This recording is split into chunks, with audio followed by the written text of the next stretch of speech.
A B as to AD याचा ratio आपल्याला find out करायचा आहे and show that BC is equal to √3 of DE. काय BC हा जो बीसी आहे तो डीई च्या √3 टाइम्स आहे असं आपल्याला प्रूव्ह करायचं. हे दुसऱ्या नंतर बघू, अगोदर त्याचा रेशो फाइंड आउट करून घेऊयात. रेशो, ठीक आहे, रेशो फाइंड आउट करायचा आहे. A B as to AD चा अगोदर रेशो फाइंड आउट करूयात, त्याच्यानंतर बघूयात की मग दुसरा क्वेश्चन कसा सॉल्व्ह करायचा. आता बघा, जर आपल्याला आहे ना याचा रेशो काढायचा असेल, कशाचा, A B as to AD चा जर रेशो आपल्याला काढायचा असेल तर आपल्याला काय करावं लागेल, दोन ट्रायंगल घ्यावे लागतील आणि ते दोन ट्रायंगल दाखवायचे आपल्याला सिमिलर. मोठा ट्रायंगल आणि छोटा ट्रायंगल हे दोन ट्रायंगल घेणार आणि त्या दोन ट्रायंगलला काय दाखवायचं आपल्याला, सिमिलर दाखवायचं. पहिली स्टेप करू शकता तुम्ही, ठीक आहे. काय मोठा ट्रायंगल घ्यायचा आणि नंतर घ्यायचा छोटा ट्रायंगल. पण थांबा, ही जी आहे ती 2 नंबरची स्टेप आहे, त्याच्या अगोदर एक स्टेप आहे बघा.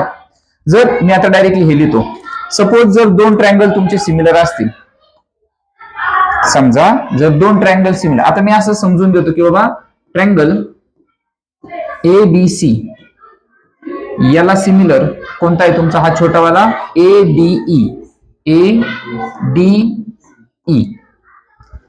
ए बी सी आणि ए डी ई हे दोन ट्रायंगल कसे आहेत तुमचे, सिमिलर आहेत. कोणत्या टेस्टने ते सिमिलर होतील बघा, हावाला अँगल, हावाला अँगल, कोणते अँगल आहेत, करस्पॉन्डिंग अँगल आहेत. सिमिलरली हावाला अँगल, करस्पॉन्डिंग अँगल, आणि अँगल ए जो आहे तो दोघांमध्ये कसा आहे, कॉमन आहे. त्यामुळे अँगल टेस्ट बोला किंवा फक्त अँगल टेस्ट बोलला तरी चालेल, दोन ट्रायंगल तुमचे सिमिलर होऊन जातील.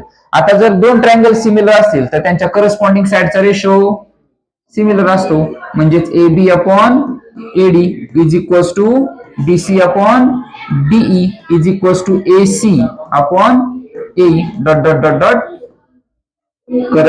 यस पुढं वरती ना इथं ए अपॉन ए सी, बरोबर आहे. सो करस्पॉन्डिंग साइड्स ह्या लिहिल्या आपण. करस्पॉन्डिंग साइड वरती काय लिहायचं माहितीये तुम्हाला, दोन ट्रायंगल घ्यायचे, इन ट्रायंगल लिहूनच देतो, A B C and triangle A D E, ठीक आहे. हे दोन ट्रायंगल आपल्याला दाखवायचे सिमिलर.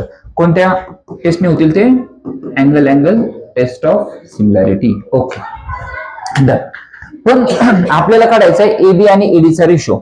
एबी आणि एडीचा काय काढायचा आपल्याला, रेशो. आपल्याकडे हा फॉर्म्युला आहे बघा, जर दोन ट्रायंगल तुमचे सिमिलर असतील तर त्या दोन ट्रायंगलच्या एरियाचा रेशो, त्या दोन ट्रायंगलच्या एरियाचा ratio, yes correct, area of triangle ADE.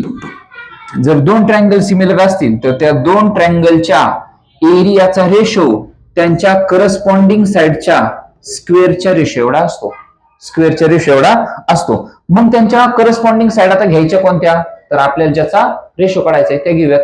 कोण लागतंय आपल्याला, ए बी आणि यस ए बी आणि लागतोय आपल्याला एडीचा स्क्वेअर, ठीक आहे. पण प्रॉब्लेम असा आहे, आपल्याला ह्या दोघांचा रेशो काढायचा आहे, याचा अर्थ हे जसंच्या तसंच राहील. एबीसीचा एरिया पण माहिती नाहीये आपल्याला आणि एडीईचा पण एरिया आपल्याला माहिती नाहीये. जर ह्या जर व्हॅल्यू आपल्याकडे असतील ना तर आपण ह्या दोघांचा रेशो काढू शकतो. समजा जर ह्याच व्हॅल्यू आपल्याला माहित नाही, सपोज समजा ह्याची व्हॅल्यू, वरची व्हॅल्यू मोठा आहे त्यामुळे मी घेतो इथं 16 आणि खालचा छोटा आहे त्यामुळे ह्याची घेऊयात आपण 9 आणि इथं आपल्याला समजा रेशो काढायचा आहे एबी स्क्वेअर आणि ह्या ठिकाणी आहे तुमचा एडी स्क्वेअर. पण ह्या व्हॅल्यूज माहित नाही ना आपल्याला, मग फक्त स्क्वेअर रूट घेतलं की म्हणजे 4/3 हा झाला त्या दोन साइडचा रेशो. पण ह्या व्हॅल्यू आपल्याला माहिती नाहीयेत, म्हणजे पहिलं काम आता काय करावं लागेल, आपल्याला ह्या दोन ट्रायंगलच्या एरियाचा रेशो काढावा लागेल, तरच आपल्याला ह्या दोन साइडच्या एरियाचा रेशो मिळेल. ह्या दोन साइडच्या दोन ट्रायंगलच्या एरियाचा रेशो काढावा लागेल अगोदर, ठीक आहे. मग हे काम अगोदर करून घेऊ, मग हे काम नंतर होईल.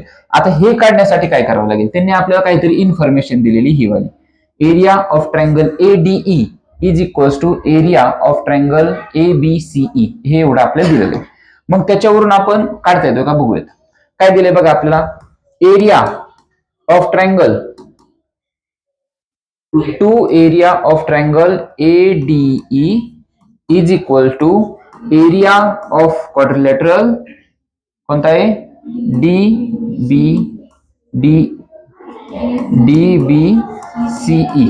ओके, आता बघा काय करूयात, हा 2 मल्टिप्लाय किंवा ह्यालाच पाठवूया तिकडे, हा मल्टिप्लाय अख्खा तिकडे गेल्यानंतर काय होईल तो डिवाइड. सो 2 आणि समजण्यासाठी मी ह्याच्या खाली 1 लिहितो, is equal to area of quadrilateral DBCE upon area of triangle ADE. Okay, आपल्याला आहे ना दोघांचा, हे बघा इथं ADE आहे, इथं पण ADE आलाय, पण मला इथं आणायचं आहे ट्रायंगल ABC. म्हणजे आपल्याला काय मिळेल किंवा दोन ट्रायंगलच्या एरियाचा रेशो आपल्याला त्या ठिकाणी मिळेल. मग आता इथं जर मला याच्यावरून ADCE ह्याच्या जागेवरती मला ABC आणायचं आहे, काय करू शकतो बघा बरं. येस, ट्रायंगल कोणता ADE जर आपण दोन्ही बाजूंना ऍड केला म्हणजे कंपोनंट थोडक्यात यूज करू शकतो आपण. ठीक आहे, काय करूयात आपण कंपोनंट यूज करूया दोघांमध्ये पण. कंपोनंट मध्ये काय करतो बघा, हा जो आहे एरिया ऑफ क्वाड्रिलॅटरल DBCE ह्याच्यामध्ये खालचा जो काही नंबर आहे किंवा खालचा जो ट्रायंगल आहे तो वरती ऍड करायचा असतो, म्हणजेच एरिया ऑफ ट्रायंगल ADE त्याच्यामध्ये आपण ऍड केला, खालचा जो एरिया ऑफ ट्रायंगल ADE आहे तो जसाच्या तसा. जर आपण ह्या बाजूला कंपोनेंट यूज केला तर इकडे पण आपल्याला कंपोनेंट यूज करायचा असतो, त्यामुळे इथं पण आलं तुमचं 2 + 1 अपॉन 1. इथं रिझन मध्ये टाकायचं आपल्याला युजिंग कंपोनेंट, युजिंग कंपोनेंट त्या ठिकाणी आपण यूज केला. आता जर ह्या दोघांची ऍडिशन केली आपण, हा क्वाड्रिलॅटरल म्हणजे हा वाला क्वाड्रिलॅटरल आणि हा वाला ट्रायंगल, हा वाला क्वाड्रिलॅटरल आणि हा वाला ट्रायंगल, जर ह्या दोघांची ऍडिशन केली तर आपल्याला डायरेक्टली काय मिळतोय, एरिया ऑफ ट्रायंगल ABC आपल्याला मिळतोय आणि खालचा एरिया ऑफ ट्रायंगल ADE जसाच्या तसा.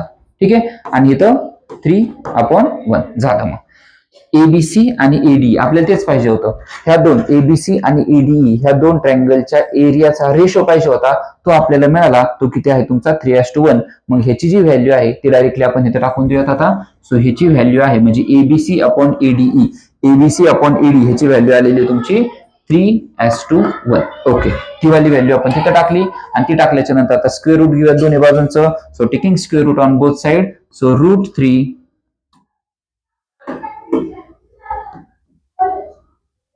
सो 3 चं स्क्वेअर रूट √3, 1 चं स्क्वेअर रूट 1च असतं. या ठिकाणी आला तुमचा AB अपॉन AD. हे झालं आपलं पहिल्या क्वेश्चनचं आन्सर. म्हणजे AB/AD ह्या दोघांचा रेशो आपल्याला मिळाला √3/1. ठीक आहे, पण अजून काही एक्झाम्पल संपलेलं नाहीये. अजून काय सांगितलं त्यांनी आपल्याला, कंटिन्यू करूयात आपण. ते बोलतात की BC जो आहे ना तो √3DE एवढा आहे हे दाखवा. आता आपल्याला पाहिजे BC. बघा, जर AB अपॉन AD चा रेशो √3/1 आहे तर सर्वांचाच रेशो कसा आहे, सेम आहे. त्यामुळे प्रत्येकाचा रेशो √3/1च असणार आहे. त्यामुळे आता काय करूयात आपण, नाव दोन साइड आपण खाली घेऊयात. ह्याचा रेशो माहिती आपल्याला तर ही साइड खाली घेऊयात आपण AB अपॉन AD. आणि आपल्याला कशाचा रेशो काढायला सांगितलं किंवा कशाची व्हॅल्यू काढायला सांगितली, BC आणि DE लागतोय. त्यामुळे ही वाली खाली घेऊयात आपण BC आणि DE. आता AB आणि AD चा रेशो माहिती आपल्याला, AB आणि AD चा रेशो आहे √3/1 is equals to BC upon DE.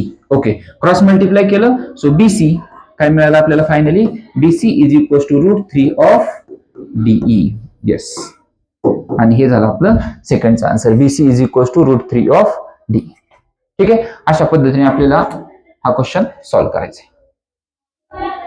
अगोदर कसं जाणार आहे, डायग्राम काढायची आहे, त्यानंतर इथून स्टार्ट करणार आहे आपण. इथे बोला इन ट्रायंगल ABC हे आहे आपल्याला गिवन दिलेलं आहे.